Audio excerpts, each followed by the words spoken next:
Good morning, faithful viewers, and thank you for joining us on today's edition of Prime Flash on My Media Prime with me, AUDREY ZATSA.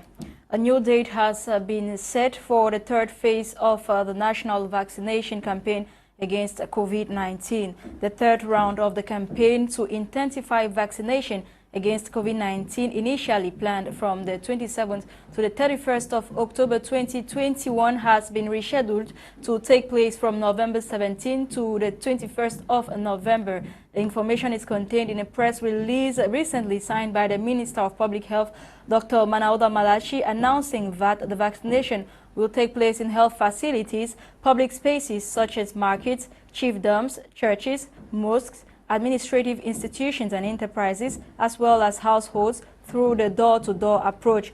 Emphasis has been laid on persons aged 18 years and above, particularly health personnel and individuals living with underlying health conditions. Inhabitants of Bois-de-Senche neighborhood in Douala 2 have taken to the streets to decry forceful eviction from lands they have been occupying for years. This was yesterday, October 27, 2021. They say a certain Mr. Mukoro has connived with locals and administrative authorities to get them evicted. Von Quinter.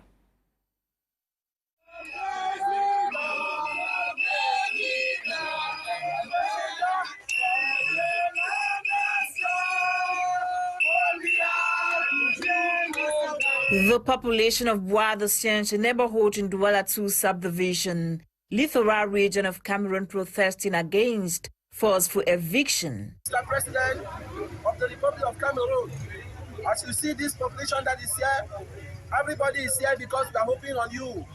We are pleading as a family, as your children, crying to the Father, come and help us. There is a group of people who have gathered themselves and they have come here to say that what they say is owned by them.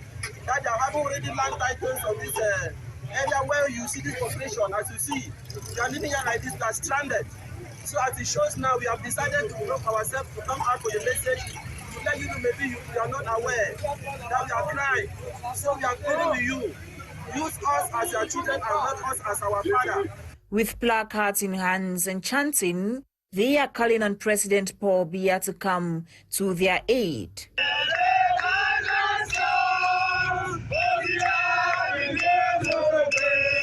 According to inhabitants of Bois-de-Senche who are at the verge of losing their homes, some of them are internally displaced persons, while others have invested huge amounts of money in business, and leaving it will be a great loss. Left from Bamenda, from North, from Bakusan, Yaoundé, and the entire environment of their country to come and assemble here because you require. You said that we should come here in the year around that 2012, that we should come and develop this environment because this is where we can situate ourselves.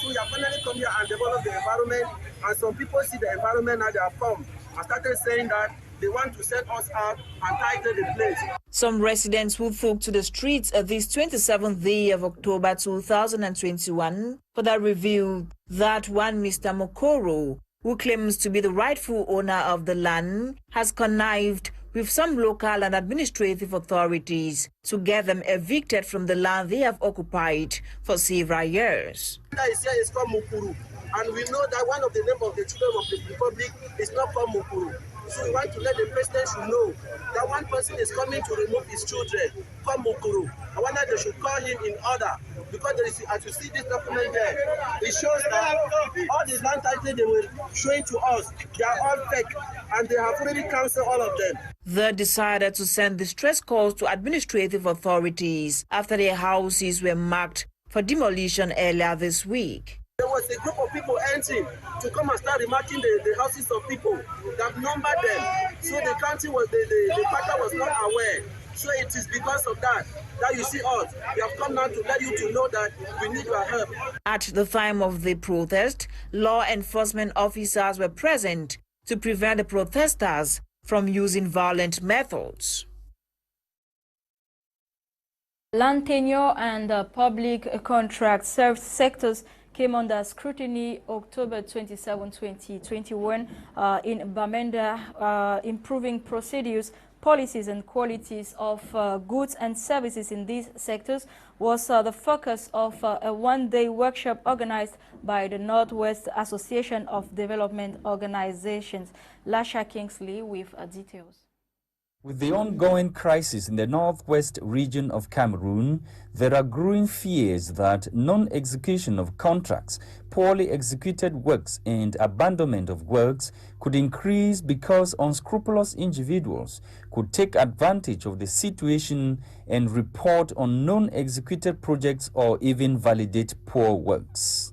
Similarly, in the land tenure sector, a study carried out by Transparency International, Land and Corruption in Africa, TIC 2016, reveals that 17.6% of Cameroonians interviewed confirmed to have paid bribes from land administrators, and 99% of persons interviewed paid bribes in the process of obtaining land certificates. It is within this backdrop that land tenure and the public contract sectors came under scrutiny in Bamenda this Wednesday, October 27, 2021. Improving procedures, processes, policies and quality of goods and services in these two sectors in the Northwest region in general and Mezan Division in particular was the focus of a one-day workshop organized by the Northwest Association of Development Organizations. Very important day for us. We are organizing this meeting within the framework of the project Amplifying Civil Society Voice for Quality Service Delivery in the Public Sector. One of the things we have achieved is to bring together CSOs and public sector authorities working together on common development issues affecting us. And it's a cry that has come a long way. We've been looking forward to it for a very long time, and at this time everyone is on board and we are moving on. It was also an opportunity to communicate to legislators and public sector stakeholders the civil society policy proposal on the land tenure sector in a bid to add the Northwest civil society voice to the ongoing land reforms in Cameroon. I expect them to give us maximum collaboration. I expect them to be open to us in terms of sharing information, giving us access to their offices and information that can guarantee or make our work progress effectively. As you can hear, some of them were already promising us that their offices are open to us. Experts in the domain of land tenure say the 1974 land tenure law is outdated and does not seem to meet daily realities. Many persons are discouraged by the long procedures, high and sometimes unspecified costs incurred in the process of land titles. Transparency International Cameroon TIC 2016 survey indicates that there is an increasing threat to rural people's land tenure security. 80% of rural people don't own land titles and may not be able to make any legal claims over land. The 1974 land tenure law projects the state as the sole owner of all land in Cameroon and citizens as mere users, which challenges customary land ownership. Litigations on land reduce because people must have been well informed on how to use land, on how to acquire land. Because our division is sprouting in development, there's a high quest for land, and we believe that if the civil society, who is an educative platform, could educate the population of Mezam on how land is acquired and managed, on the reforms on land tenure, then we'll have a better utilization of our surface and a living together. The workshop comprises 40 representatives from structured civil society organizations, faith-based organizations, trade unions, media, and the state. The divisional officer for Boya has called on indigents of 6 villages in the Muya Court area to be ready to return to their villages. He made the call while presiding over consultative talks to designate chiefs to the 6 chiefs villages under revival. Kuma Honore was part of the consultative talks. They are traditional rulers from 6 different villages in the Munyakot area of Boya subdivision, Southwest region, who were elected to man the affairs of their respective villages. The chiefs were elected over the weekend by kingmakers of their various villages and presented to the public at the premises of the Government Teachers Technical Training College, Mile 17, Boya. Presiding over the consultative talks, the divisional officer for Boya subdivision, Abba Abdurrahman, challenged the chief designates to work for the interests of their communities for development to follow. The duo reminded the population that the administration does not create chiefs but rather plays an arbitrary role to ensure that the selection process is hitch-free and within the ambits of the law. Speaking to the press shortly after his election as the designated chief of Izori village, Chief Lyonga Ngome Solomon says he is ready to bring development to his village if only the villagers will accompany him. As long as we are together, we work together. I cannot work alone. The fact that I'm the head, I will join my people and we work together to bring development and togetherness. For Molambela Lyonga, family head of Ndimba family, it is a dream come true as the long-awaited day has finally come to pass. The impression we have is that of happiness, that of a fulfilled struggle. You know, for very many years, we have been clamoring to revamp our village that has almost gone extinct since the Germans. This village had existed. After that, this village came, it was like disappeared. But today, we are happy because we are rebuilding the village by making our chief, and then we have to go back to reconstruct the village.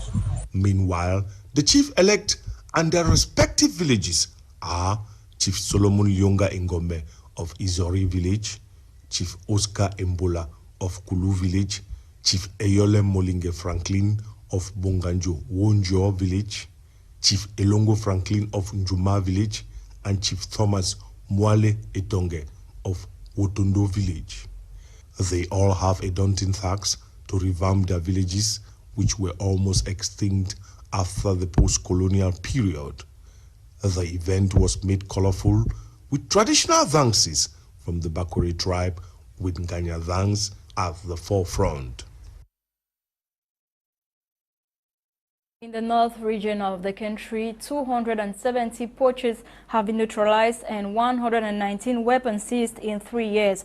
These statistics were revealed by the Regional Anti-Poaching Committee in the Northern Region October 27 in a report. The report drawn up by the technical and financial partners of the Regional Anti-Poaching Committee revealed that 22 manufactured weapons and 92 locally made weapons which poachers used to commit their crimes were seized. 162 headers and were captured, and in protected areas 50 fishermen were arrested and 83 illegal gold miners. To strengthen the fight against this phenomenon, the Regional Anti-Poaching Committee for the North recommends in its 2022 action plan to strengthen actions between stakeholders involved in the management of the parks of Buba, Njida, Benue and Faro. We talk about sports. Cameroon's indomitable Lions lead trainer Antonio Consaio de Silva has published a list of 32 players shortlisted for the upcoming World Cup qualifiers against Malawi and Ivory Coast. Goalkeeper Andre Onana, who has been out of action since February 2021 after receiving a 12-month suspension for doping violations, which was later reduced to 9 months, is the most notable comeback in the squad. Left back Oyongo Bitolo and forward Tawamba Kana have also been included in the provisional list. Cameroon will take on Malawi on November 11 in Johannesburg before hosting Ivory Coast at the Japoma Stadium November 14. Out of the country, the African Union has suspended Sudan's participation in activities until the restoration of a civilian-led authority. The decision came yesterday, October 27, as the continent-wide bloc said it strongly condemns the seizure of power, branding it unconstitutional. According to the African Union, Sudan will be suspended from all African Union activities until the effective restoration of the civilian-led transitional authority. Sudanese General Abdel Fattah had on Monday ordered the dissolution of government and declared a state of emergency. We've come to the end of today's edition of Prime Flash. Ladies and gentlemen, thanks for watching. You'll get more stories in our 6:30 p.m. Prime News with Fond Quinta. Stay blessed in the company of programs on the African Eye.